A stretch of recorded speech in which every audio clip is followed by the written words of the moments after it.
Our brother Reverend Father Kevin when we post and come across if I don't know Ochidambulu ọ sị that na because of nwanne anyị nwoke afọ agbara akwụkwọ ya na nwoke gbara akwụkwọ nwoke na nwoke gbara akwụkwọ na US na Anglican Church ndị a wetara mụ na gị na-abụ Christianity. Do you understand me? Sometimes ana m wonder kwa Bible anyị na-agụ ka fa na-agụ. Do you understand? Fa gwara mụ na gị na-abụ ju polygamy. Introduce olu mụ na gị na-abụ nwoke na nwoke ịghọ aka nwaanyị na nwaanyị ịghọ aka mpụtazi ana m ajụ ọ bụkwa the same Bible anụ ha bili mụ na gị na-abụ na anyị ga-eji wee jee n'igwe ka fa na-agụ ka ọ na-eluigwe afọ ada agụfa agụ unu suppose kwere ịzarisi ajụjụ na our brother bụ Reverend Father Kevin Ugwu another Reverend Father na-ekwukwa eziokwu in as much as na fire na protect kwa their own territory and their kingdom but anyị ma Reverend Father si na-akwụ na truth because eziokwu bụ eziokwu.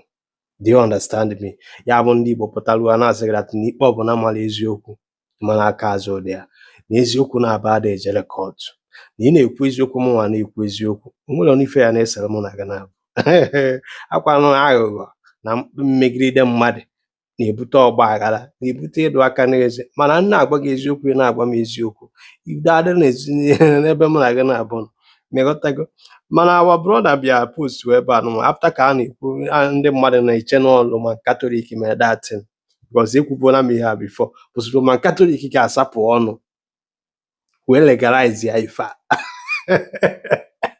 ọsọ gbara ihu ya agba azụ ọbụkwa sọsọ Africa ma n'Asian country. Do you understand what I'm saying?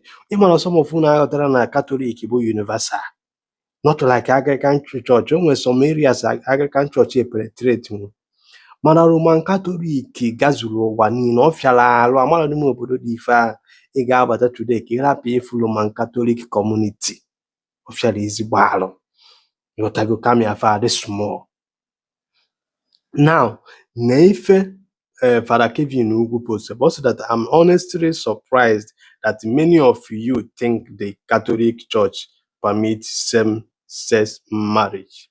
The day it will ever happen, just know that akacham.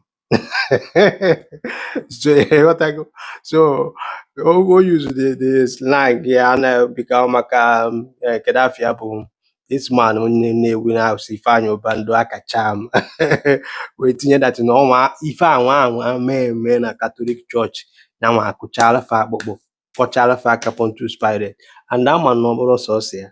Do you understand me? So amakwu m na ndị Roman Catholic ga na avoid something like this. Ọnwa ahụ ma happen. Oh,